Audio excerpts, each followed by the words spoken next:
Hello and welcome to the channel. Today we are going to cover something I wish I had when I started out with Webflow. A few things that were really helpful to me in the learning process that if I can go back, I wish I understood. With that, to begin, please like, subscribe, and hit that notification bell. If it's your first time here, I would love if you hit the like button. It lets me know that you get value from this content as we go along here. But if you want more content just like this on Webflow or Squarespace or freelancing or any of those things, please subscribe. And while you're down there, hit the notification bell.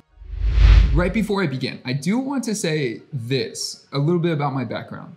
I have been designing and building websites on Squarespace. I have a really good reputation in the Squarespace community, and I've touched hundreds, literally hundreds of websites.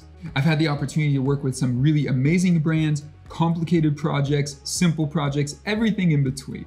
And so coming to Webflow was definitely going to be a learning curve, but I did come in with some good knowledge. Now, these are the few things I wish I knew starting out. And I'm gonna start at the very best, at the very top. First, I wanna give a shout out to myflowmate. Noah at myflowmate crushed it. He helped me learn these things. So everything I'm gonna talk about right now, he helped me learn and understand to have a good user experience on Webflow. Some of this stuff, if you've never used Webflow before, or you're not an expert with Illustrator or say like Photoshop and the systems and properties that are involved in a complex software like that, it's really easy to get confused. It's really easy to get lost. It's really easy to break stuff. It's really easy to build stuff the wrong way and then break it somewhere else and not even know it's broken.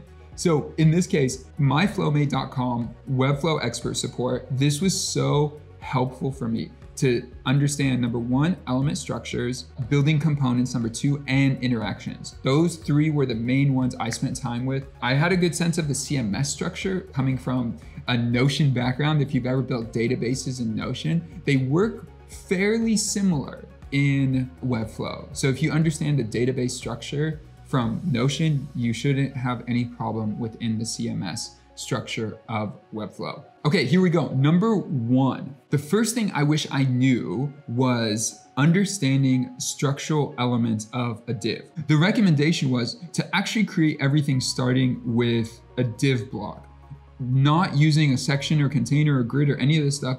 Always start with a div block and you could create it into what you want it to be. And so when you start with a div, you can stack divs on top of each other and then create a section and a container. Also knowing that pages are structured from body to main. There's some other stuff, but this is a simple version. Body to main, then section, then container, and then the divs that are gonna hold your content was really helpful for me. So let me just show you what I mean here. If you go to the page here, you'll see, so this gallery section, you have gallery section, you have it's main, it's a div that's called main, and then it's a div called gallery section, and then a container called gallery container, and then it breaks down even further into smaller section containers, and then into the actual CMS. So purple icon is the CMS. That was really helpful for me, learning how to structure content like this, that you want these multiple layers to control different elements. So number one is understanding that the structure of a page is really important. Main and then section and then div. So with section, you give it certain properties. So here you can see, I just went to the about page and you'll see section just has this on either side. We don't customize anything else with section. And then container really just holds a few key properties around the width of the page and the max width. And then from there, the content itself defines other properties within the content. So there's probably different ways to do this too. Again, this is my first website build, which I'm really proud of, and the entire process of building it out. And it's a CMS, it has a lot of components. There's a lot of beautiful pages and other things that are built into it. But with that said, that kind of structure is really important to understand. Otherwise, it can become a headache if you put the wrong elements within each other, put elements on the wrong spot, blah, blah, blah. It gets really complicated. Or if you're customizing the properties of the wrong element, it just becomes a headache very quickly. Something else I wish I knew from the get-go was, and this is probably a simpler one, is going to be symbols. So symbols are things you could customize on your site, like the navigation or the footer or certain sections on your website that repeat throughout your website. So This way, you're able to create the section once and then copy and paste it throughout the different sections of your site. It makes for a really easy process, really easy workflow, all of that. So here you can see if I hover over this section, I could just edit it right away. It's blue. If I hover over this, it's green, symbolizing that it is a symbol. And if I go all the way to the bottom, same thing with the footer. When I hover over it, it says it's green. So you have to double click into it and then you edit the footer, which edits it across the entire website.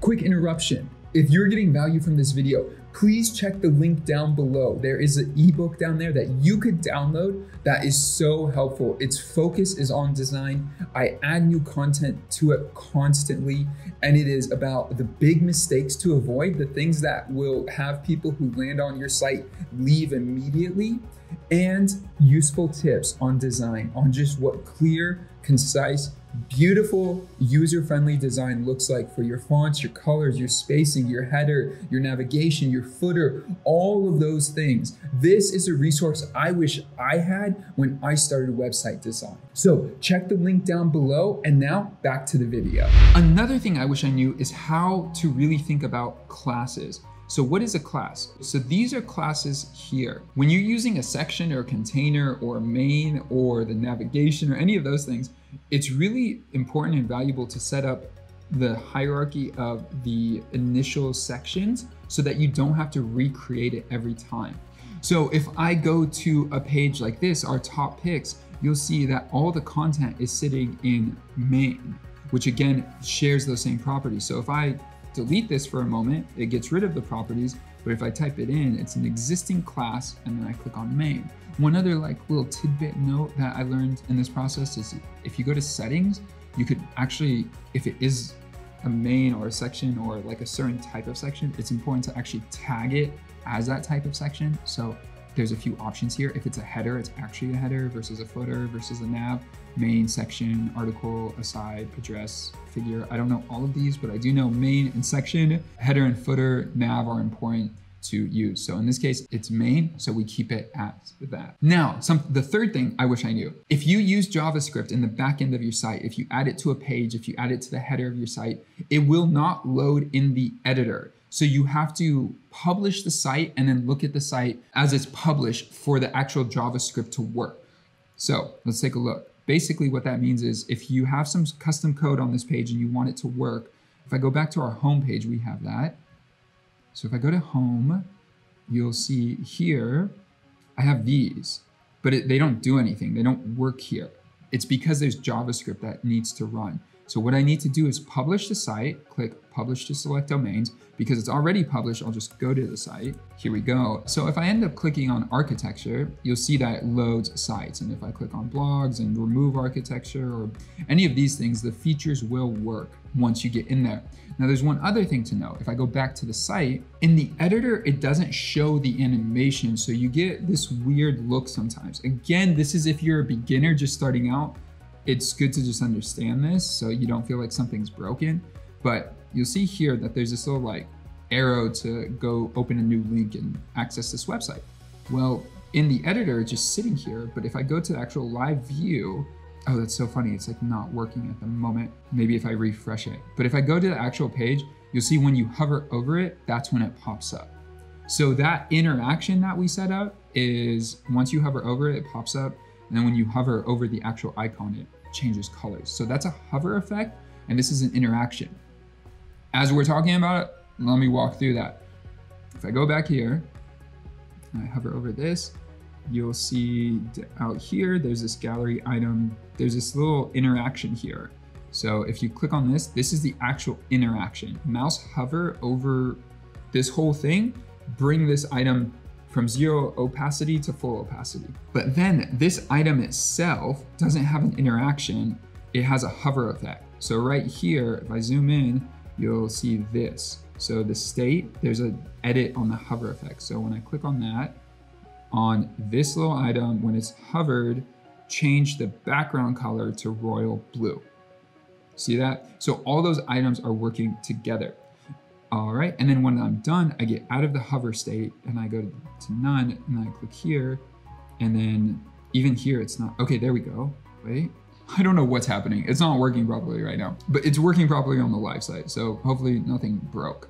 in the process. Okay, cool. So that is that. Now, okay, so in this case, what we're gonna do is we are going to edit one selector rather than two. So right now you see footer section and main section. This is really weird tagging. Don't copy me on this. But you see that there's two classes. And let's say, for example, right now with these two classes, you see that in blue, these items are adjusted. So what that symbolizes versus the orange is that within these two classes, these are the items that have been edited. So if I add a property here, if I put 100%, you'll see it turns blue. If I hold down the Options key on the keyboard and click on it, it gets rid of it, which is really nice and useful. But you'll see here that this is inheriting this property from a different class. So we want to go to footer section, and then you'll see here, this is where you can make the edit to those properties. So as you're building, you might build one footer section and you make certain properties for that, and then you add to it and you add to it, and then you want to make an adjustment to the root of it. Well, by this little hidden button here, inheriting one, you could go all the way down to whatever the root level is of those sections. This is really valuable if you're especially working with font sizes like H1 tags or H2 tags or any of that. So if I click here, this is a text block, horrible, text block 3, it's not a good selector. Body all, let me do this for a moment. I'm just gonna do this. Command K, I believe, yep. And I'm gonna add header. So I'm just gonna add a heading in here. It asks heading 1, 2, 3, 4, 5, 6. So I'm just gonna say heading 2, and then zoom down, you can see it right there. So you could choose what heading it is, and then if I had a specific class here, I could say heading 2 class. For example, I wouldn't do this, but let's just say that's it. You'll see it has 2 selectors. So I could do, if I want to make an edit to all, like I'm going to change the font across the whole site for all H2s, not just this one. Well, I could go back to that, and you see here how these are all blue now. A moment ago, they were orange here. So this is, in a way, the orange says I'm going to override these settings on this specific class. But in this way, if I go back to all H2, I'm literally changing this as I like. So if I want to change it to like 500 versus 900, I could do that. If I want to just get rid of the actual property, options and click that, it gets rid of it and sets it back to the original. I don't want to do that, so I'm going to get rid of all this and just, I love Command Z. That's probably, I knew that one going into it, but that's a big recommendation. Command Z takes you back as much as you want. Now, the next thing I want to point out is the CMS. I absolutely love the CMS. This is where Webflow is so powerful, more powerful than most platforms I've ever worked with on designing websites. Now, you'll see here we have a few things. So we have websites. This is where all our actual website content lives. And if I click on the settings wheel here, you'll see these are the properties we have set up. So all these properties here. Then we have designers.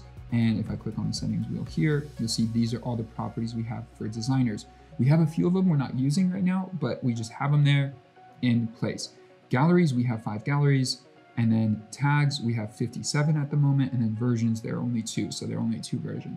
But this is so powerful because we link some of them. Now, one of the things I wish I knew early on was on a page, I'm going to show you this in a moment, but on a page, you'll see here, it says reference and then multi-reference. If you're creating something on a page and you want to reference something, you could have multiple references, but you could only have one multi-reference for that CMS collection. This is really heady, and I'm gonna show you right now a little bit of what I'm talking about as much as I possibly can. But you can see here, I could show on a page this gallery reference, this version reference, this design reference. It's really low on my page. Let me zoom out a little bit. So you could see here, I could put the gallery, the version, the designer, but I could only put tags. If I had multiple multi-references, it would only allow me to show one on the page. So, with that said, let's take a look at what I'm speaking about here. I'm gonna just copy this. I'm gonna open a new tab. Oh, one other thing about Webflow that is worth noting is that you can only be logged in one space at one time. So if someone else logs in while you're working, it'll sign you out immediately, just so you have a sense of that. Okay, let's take a look here. Okay, so this here is a CMS. Within the CMS grid section, whatever you want to call it, within it, I could only have one multi-reference. This is why it's important. I'm going to show you more of what I'm talking about, but this is why it's important. It's important because if you want to show certain information on a page like this, it's pulling information from all these different places. Right here, it's pulling where it's published from, it's pulling this text, it's pulling where the designer is, which is a different CMS. If I actually go to the homepage, that's probably a better example. Here you could see that it's pulling the version, it's pulling the name, which is in the CMS, but the version is a different CMS collection. The name of the designer is a different collection. So there are a few items here that all pull from different places. Now, with that said, let me walk through this. Okay, so in here, I'm going to hit the plus sign and I'm gonna hit CMS collection, and then it adds in a CMS collection and it's gonna say the source. And I'm gonna say it's gonna pull from tags. You can see as of right now, it's the only multi-reference I have, but at the end of the day, it's the only one I could pull. So right now it's pulling tags and you could see what it's pulling. And then in here, I would put text and then it would pull the text from where I tell it to pull the text from, all of that. But if I wanted to add another CMS collection here, I don't know if it will trigger me at this point. You cannot have more than one nested collection on a single page. This is really important to know. It's a little bit advanced and it's probably good to ask someone like myflowmate or something where the challenges could be for you running into this. But initially I had designers because possibly one website could have multiple designers and it could also have multiple tags.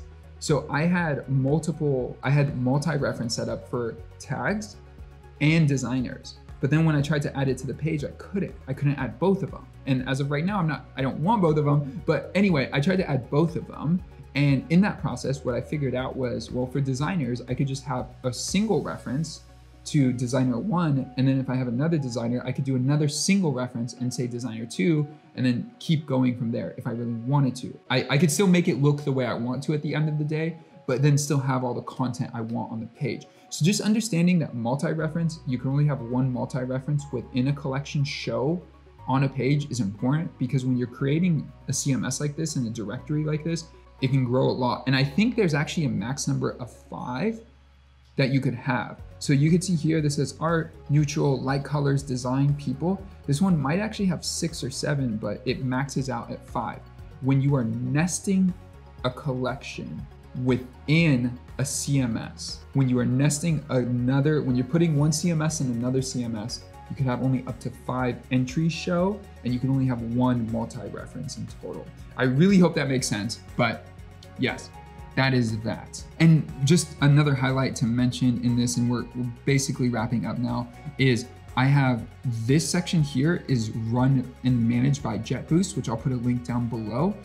And so it allows this full capability of people to be able to sort. And then when they're done, I could hit show all, or they could search here and put, let's say, school, and they could find different sites that are like schools or whatever. And this is all for them to find. It's kind of funny that this is built on Webflow, but it's referencing Squarespace sites. Anyway, with all of that said, you could check out this site for more to kind of see what I built out, but this is less than 30 days. I was able to build a really beautiful website with a great user experience. If you click here, it takes you to the actual page, and then you could scroll through it. If you want to see the designer, in this case, it's a DIYer, or as far as I know, it's a DIYer, so they could click here and see everything done by DIYers, or know what version and know the tags. They could click on the tag, health and fitness, go back and see everything that's tagged health and fitness. If they like a designer, they could click on the designer and see their profile. And then they could go to the designer's website if they want. They just gotta click there and boom, they're into the designer's profile. It's a really cool operation now that is all managed within. As long as you upload the content right in the CMS, it works out great. So that is an overview of the things that I learned in this process. I know I didn't number them perfectly through the video, but I really hope that helps you as you start on Webflow. And if you have any other questions, please drop them below. It's so valuable for you to drop your questions below, not just so they get answers, but they also help other people. So if you have any questions about starting on Webflow, how to use it, please drop them in the comments below. Either I will get back to you or someone else in the comments will get back to you. With that said, please like, subscribe, and hit that notification bell, and I will see you guys in the next video. Peace.